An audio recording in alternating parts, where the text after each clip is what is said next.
जो लोग ये कहते हैं कि कबीर जी अपने अवतार भेजते हैं, कबीर जी अपने अवतार भेजते हैं, इन 4 युगों में एक भी उदाहरण अगर परमेश्वर रामपाल जी का कोई भी भगत अगर दे दे, कोई भी भगत कि सतयुग, त्रेता, द्वापर और कलयुग में वर्तमान समय तक कबीर जी ने सतलोक से किसी आत्मा को अवतार बनाकर भेजा है, तो ये पवन दास उस भगत भाई की पूरी जिंदगी गुलामी करेगा, उसकी जूती में पानी भर के पिएगा। अरे भैया, फ्री का नौकर मिल रहा है, फ्री का नौकर, पूरी जिंदगी एक पैसा नहीं लूंगा, रोटी दोगे तो खाऊंगा, नहीं तो कोई बात नहीं है, और तुम्हारी जूती में पानी भर भर के पीऊंगा। अगर एक भी उदाहरण पेश कर दो कि कबीर जी ने सतयुग से लेकर वर्तमान तक सतलोक से किसी आत्मा को भेजा हो अवतार के रूप में, काल के जाल से जीवों को मुक्त करवाने के लिए, एक का भी उदाहरण दे दो। और अगर भेजा है तो वो आने वाला अवतार यदि एक भी आत्मा को काल के जाल से मुक्त कराकर ले गया है तो उदाहरण दे दो। पूरी जिंदगी तुम्हारी गुलामी करूंगा, नहीं दे पाओगे। ऐसा होता ही नहीं, ऐसा होता ही नहीं, क्योंकि परमात्मा ने सृष्टि की शुरुआत में ही अचिंत को ये बात कहकर, सृष्टि रचना का भार देकर कि अचिंत ये ले शब्द शक्ति और शतलोक में सृष्टि रचना कर, कंस्ट्रक्शन कर, वो नहीं कर पाया।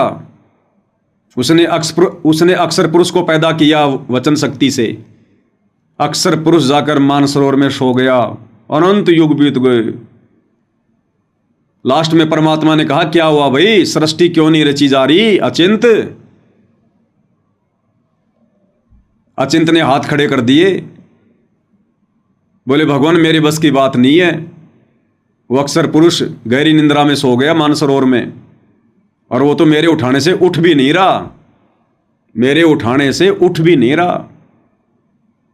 तब परमात्मा ने कहा कि ये तेरे को झटका देना था, तू जीव है, जीव, और जो काम पीयू कर देगा वो जीव नहीं कर सकता। आगे मेरे किसी भी कार्य में रोड़ा मत खटकाना कि मैं कर दूंगा, मैं कर दूंगा। अचिंत ने उसी समय कान पकड़ लिया, हाथ जोड़ लिए कि भगवान आपने मुझे मेरी औकात दिखा दी है, अगर ये झटका मुझे ना लगता तो क्या पता आगे चलकर मैं अपने कर्म बिगाड़ लेता। तो परमात्मा ने तो शुरू में झटका दे दिया था कि भाई जिसका काम उसी को साजे, और करे तो मूर्ख बाजे। और कौन अवतार आएगा?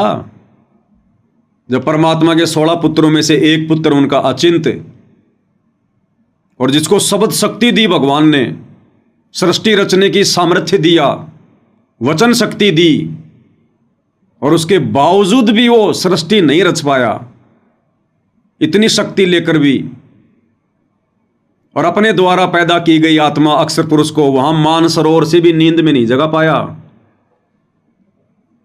अब सोचो भाई और बहनों, हम यहां इस काल के लोक में युगों युगों से अज्ञानता की नींद में सो रहे हैं, गहरी नींद में।